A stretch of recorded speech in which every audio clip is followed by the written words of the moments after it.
Sa pagtama ng Bagyong Christine, umabot sa 5,394 na residente mula sa 17 barangay ang lumikas patungo sa 25 evacuation center sa Pasig City.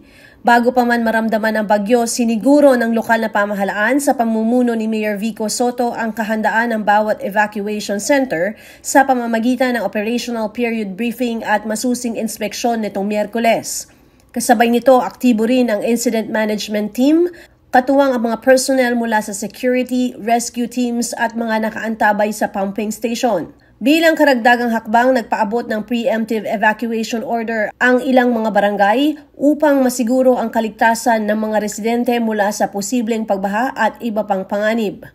Sa kasagsagan ng bagyo, tuloy-tuloy ang pamamahagi ng LGU ng tulong sa mga evacuees, kabilang ang mga non-food items at iba pang pangunahing pangangailangan gaya ng hot meals.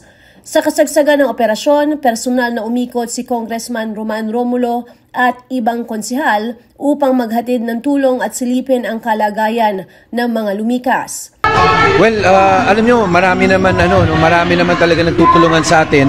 Ang importante lang, lalong-lalo na sa mga mamamayan. Pag tama po ang ginagawa ng iba Pagka nakita nyo naman na talaga medyo mapanganib na o papunta na doon, talagang evacuation center, tama po yung ginawa nila. At nakita nyo naman dito naman po, hindi naman natin sila papabayaan ng ang city kagabi pa nagpro-provide naman, makita ko niyan, dyan na rin yung hot food, yung mga sleeping kits, at yung mga principal natin, nakita po natin, very active rin dito, at yung ating mga nagbibigay ng first aid. Importante lang po talaga, alerto lang tayo and be safe. Kasi ngayon, hindi naman natin sigurado sabi, palabas na yung bagyo kahapon, pero nagulat natin, ang lakas pa rin Kaya dapat alerto tayo lagi, na nakatingin talaga tayo, nakikinig tayo, para safety ng pamilya natin, unahin natin. Pagka talaga medyo nakikita nyo na, evacuation center, barangay, city, para makatulong ka agad. Again, be safe be safe. Yung mga naapektuhan po, alam ko napakahirap po para sa kanila. Hirap po matulog talaga sa hindi mo tahanan. Ang hirap po na kahit paano, nag-worry sila. Paano po yung mababalikan ba nila yung bahay nila? Kasi marami po talagang na-evacuate sa atin. Yun po yung mga nakatira doon sa tabi talaga ng ilog Lalo na dito sa Ilugin. Pero ang pinakauna pa rin, safety ng bawat mamamayan at ng pamilya nila. Yung pa rin na dapat isipin ninyo. Yung iba naman, magkakatulungan tayo sa iba-ibang mga bagay. Nagtala po tayo ng 1,100 plus evacuees.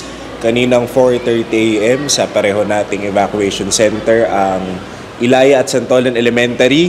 Kamusta lagay nila?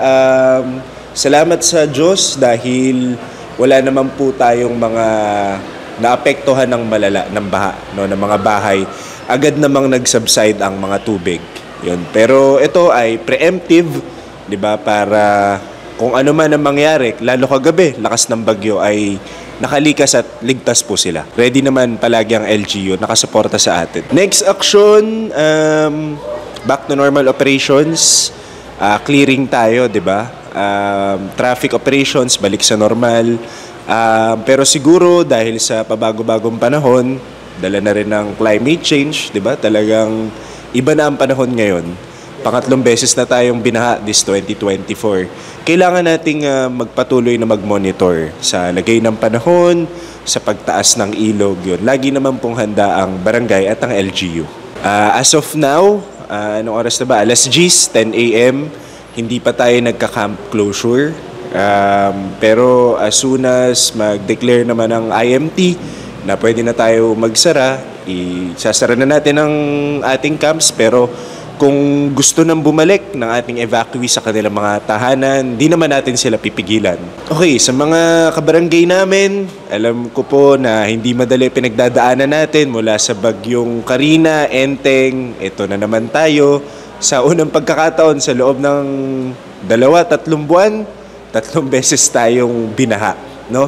So, ito ay pagpapatotoo sa climate change. Hinihingi lang namin ng tulong at ang kooperasyon ng bawat isa. Magmula sa mga panahon bago ang bagyo, magtapon tayo ng maayos, para pag nag-declogging tayo, di ba, hindi na barado ang ating drainages, ang ating floodways. Pangalawa, sa panahon ng bagyo, makiisa tayo, Huwag tayong maging mapanlamang sa kapwa. Pero kung kinakailangan mag-evacuate para sa kaligtasan natin, lumikas po tayo. At sa barangay naman, nandito po tayo. Ako, 24/7 na po ang operations natin. Wala pang tulog. Nakahanda po tayo para sa kaligtasan at kaayusan ng Barangay Santolan. Gawad, ang magandang araw po. Magandang araw po sa inyong lahat. Kamusta po ang lagay ng ngayong mga evacuees natin dito? Sa ngayon, yung iba po ay nag-uuwian na sapagkat umupa naman po ang tubig. Yung mga nagpapaalam na po at natuuwi na, sila po ay binibigyan ng mga galing sa LG. As of now naman, hindi karamihan, hindi naman po inabot ng tubig. Ako po si Gagawa Dingay, nagbibigay po ng pasasalamat sa mga LGU, lalo na po kay Mayor Vico Soto at sa mga council. Sila po ay walang sawang tumutulong dito po sa mga nababahaan dito sa Santolan.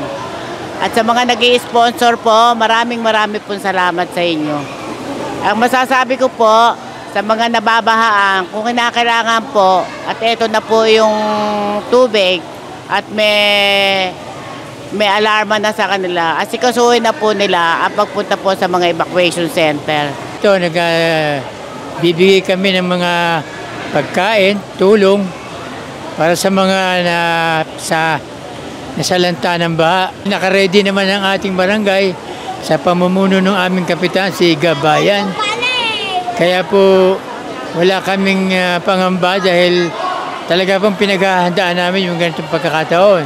Ngayon marami nang nag-uuwi dahil medyo hupa na nga at pasalamat tayo dahil medyo tigil na yung ulan.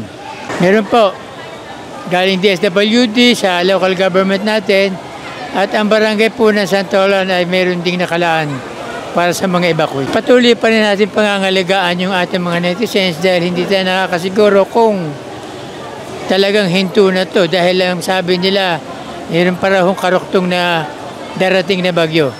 Kaya siyempre ready ulit tayo. Bagaman hindi binaha, ang karamihan sa mga evacuees, maagap silang lumikas para masigurong ligtas sila at ang kanilang pamilya mula sa banta ng bagyo. Okay naman po ang aming lagay dito sa pinuntahan naming evacuation center dito sa elementary po. Nag-evacuate po kami dito sa elementary kasi po natakot po ang aking pamilya sa lakas ng bagyo, ng ulan at ng hangin po sa aming tinatamasa sa aming bahay. Pati sa pagbaha. Ayun nga po, natatakot po ang aking pamilya. Kaya po nilikas ko na po sila hanggat hindi pa po masyadong mataas ang tubig sa ilog. Nakaano naman po yung pagkain natin dito. Hindi naman po napapabayaan ng barangay at ng ating kapitan. Maraming salamat po sa aming barangay at sa aming pong kapitan, si Gabayan. Nagpapasalamat po kami sa binibigay ninyong suporta bilang mga evacuation center na evacuees na nagpunta rito sa elementary. Salamat po. Ako si Luan Peñano para sa latest ng iNews Pasig.